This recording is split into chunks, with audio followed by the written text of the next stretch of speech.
Hello friends, welcome to Matt kitchen. Matt কিচেনে আপনাদের সবাইকে স্বাগত। পুরনো বন্ধুদের পাশে থাকার জন্য ধন্যবাদ এবং নতুন বন্ধুদের স্বাগত জানিয়ে শুরু করছি আজকের রেসিপি। আজ আমি তৈরি করছি মোরলা মাছের চচ্চড়ি। তবে এইটা দেশি মোরলা নয়। দেখুন, এই মোরলাটা কিন্তু অনেক বড় বড়, এটা সমুদ্রের মোরলা। তবে আমরা এই মাছটাকে বাতাসি মাছ বলেও জানি। আপনারা কে কী মাছ বলেন অবশ্যই আমাকে কমেন্ট করে জানাবেন। মাছটাকে পুরো ভালো করে কেটে ধুয়ে আমি নিয়ে এসেছি। এই মাছটার গায়ে কিন্তু খুব গুড়ি গুড়ি আঁশ থাকে। তারপরে নুন আর হলুদ দিয়ে ভালো করে মাছটাকে মেখে নিলাম। নুন হলুদ মাখানো হয়ে গেছে। এবারে একটা মশলা তৈরি করে নিচ্ছি। নিয়ে নিলাম এখানে 1.5 টেবিল চামচ মতন লাল লঙ্কার গুঁড়ো, 1 টেবিল চামচ জিরের গুঁড়ো আর 1 টেবিল চামচ ধনের গুঁড়ো। ঝালটা অবশ্যই নিজেদের স্বাদ অনুযায়ী ব্যবহার করবেন। আর যদি লাল লঙ্কার গুঁড়ো না দিয়ে কাঁচা লঙ্কা দিয়ে করতে চান সেক্ষেত্রেও করতে পারেন। তবে রং হওয়ার জন্য একটু কাশ্মীরি লঙ্কার গুঁড়ো ব্যবহার করবেন। এবারে এই মশলাটাকে জল দিয়ে একটু গুলে রেখে দিলাম। তারপরে কড়াই বসিয়ে দিয়েছি। কড়াইটা গরম হয়ে গেছে, তাতে দিয়ে দিয়েছি সর্ষের তেল। এটা সর্ষের তেলেই রান্না করবো। সর্ষের তেলেই রান্না করলে খেতে বেশ ভালো লাগবে। তেলটা খুব ভালো করে গরম করে কড়াইয়ের চারপাশটা একটু লাগিয়ে নিয়েছি। এবারে মাছটা দিয়েছি। অল্প কটা মাছ প্রথমে দিয়েছি। যেহেতু এই মাছগুলো মানে চেতনা কড়াই হলে বেশি ভালো হয়, ভাজতে এগুলো বেশ ঝাঁকিয়ে উল্টে পাল্টে ভাজা যায়। কিন্তু আমার তো চেতনা কড়াই নয়, খাব্বা কড়াই, তাই আমি এখানে অল্প কটাই মাছ প্রথমে দিয়েছি। দিয়ে এই মাছগুলোকে উল্টে পাল্টে ভেজে নেব। মাছগুলো কিন্তু যতই ভাজা হোক কিন্তু লাল টকটকে কালার কিন্তু হয় না, তাহলে কিন্তু পুড়ে যাবে। যাই হোক, মাছটা উল্টে পাল্টে ভাজা হয়ে গেছে। আর এই মাছগুলো কিন্তু এইভাবেই ভাজতে হবে। ভেজে এবার মাছগুলো তুলে নিচ্ছি। মাছগুলো কিন্তু দেখুন কোনো ভেঙে ঠেঙে যাওয়ার কিছু ব্যাপার নেই, একদম একটা একটা গোটা গোটাই মাছগুলো আছে। তুলে নিলাম। তুলে নিয়ে এবারে ওই কড়াইয়ের ওই তেলেই আমি বাকি মাছগুলোকেও দিচ্ছি। সব মাছগুলো আমি একবারে ভাজবো না, আমি 3-4 বারে মাছগুলোকে ভেজে নেব। আর এই মাছ ভাজতে কিন্তু প্রচুর তেলও টানে। এই মাছের খোলাটাও উল্টে পাল্টে দিয়ে আমি নেড়ে চেড়ে ওই একই রকমভাবে ভেজে তুলে নিচ্ছি।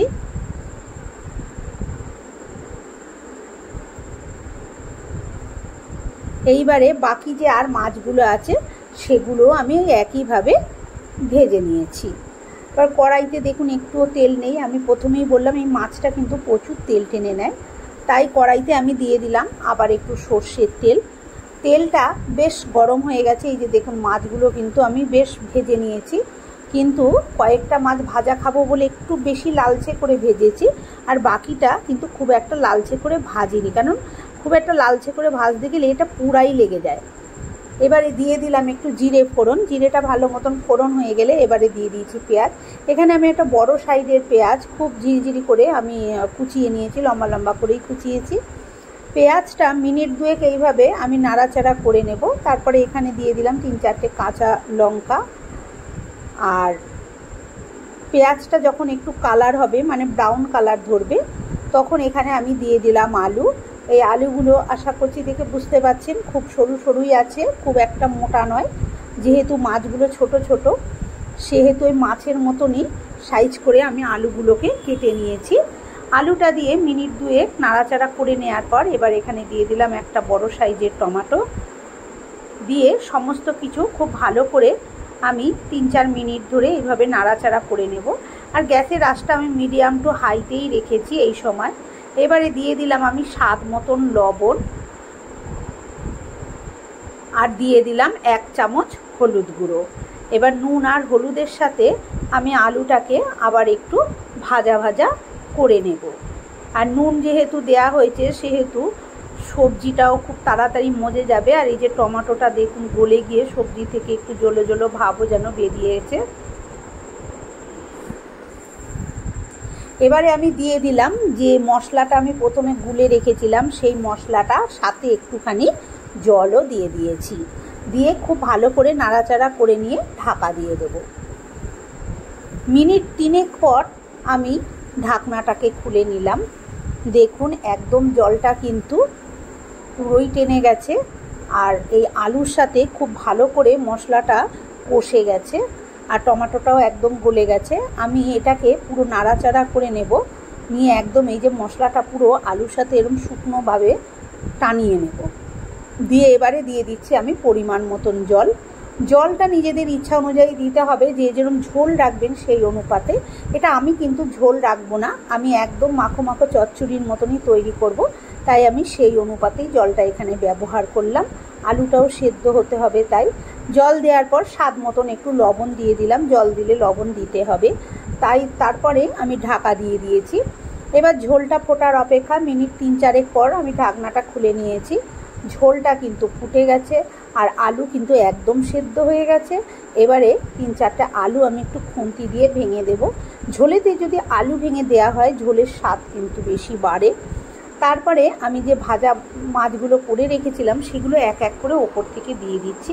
আমি মাছগুলো একবারে ঢেলে দিয়ে দেব না, তাহলে মাছগুলো কিন্তু ছড়িয়ে ছিটিয়ে থাকবে।